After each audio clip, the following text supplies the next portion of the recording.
The third side of exposure triangle is ISO. ISO is the value that decides the sensitivity of the camera sensor. The lower the ISO value, more sensitive is the sensor, and higher the number, less sensitive is the camera. The sensitivity of a sensor decides the amount of light the sensor requires to create a photo. The lower the number, the more sensitive the sensor becomes, which means that the sensor requires more light to correctly expose the photo. Here we can see in the table where ISO numbers are starting from 100 and going up to 12,800. In most beginner cameras, the max range for ISO is either 6400 or 12,800. But most semi-professional and professional cameras can reach ISOs up to 25,600 as well. Though these extreme high ISOs are generally not used for commercial uses, they are there for cases of extremely low light. Also, for us beginner photographers, most modern cameras can capture good usable photos up to 1600 or even 3200 ISO. Most of us use photos for posting on social media, so in case you are in a situation of very low light, using 1600 or even 3200 ISO might not be a bad idea. But there is a trade-off in image quality and speed which comes with making ISO value low or high. If ISO is small, we need good light to expose the photo, else the photos would turn out to be dark.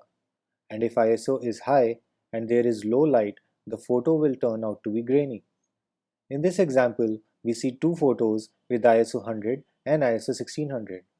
The left photo is with ISO 100 is much clearer with smooth background and clean edges. In the photo on the right, we can see a lot of grains in the background and not so clear edges. Also, since high ISO number with low sensor sensitivity requires less light, it is faster. Here is an example of low and high ISO. This is a zoomed in version of the previous example. It shows a comparison of speed and quality of an image. The left photo is much smoother, especially around the edges, but took 6 seconds to expose properly. The one on the right has a lot of grains but was clicked in just 0.4 seconds. If you see, ISO 1600 in this situation was 15 times faster than ISO 100.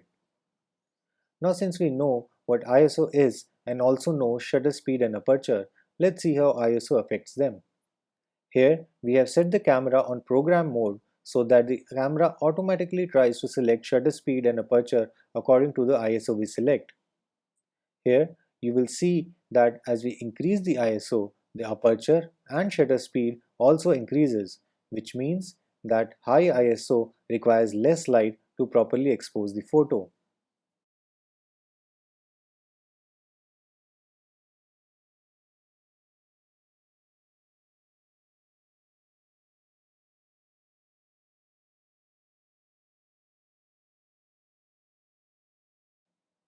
We would again like to state that the balance between shutter speed, aperture, and ISO are the most important things for you to understand. For any given scene, there are more than one combination of these settings. These can be seen by our previous example. If you see both the photos, they look pretty much the same, but the shutter speed and ISO are very different for both of them. Low ISO should be used when you have really good light. If so, the final image will be of excellent quality. That's why for most commercial uses like portraits, food, or fashion, people use low ISO numbers. On the other hand, a high ISO will be good in low lighting conditions. This will help you in making images faster but will produce noisy or grainy images. This is generally used in candid wedding, street, black and white, event or music photography. A lot of photographers use high ISO to intentionally give grainy look to their images, and we highly recommend you to try out high ISO in low light. Try shooting some portraits. You can also try converting them to black and white. You will get some really interesting results. For any questions on this, please use the Ask a Question button to send your query. Next, we revisit the exposure triangle with a new understanding and take it further.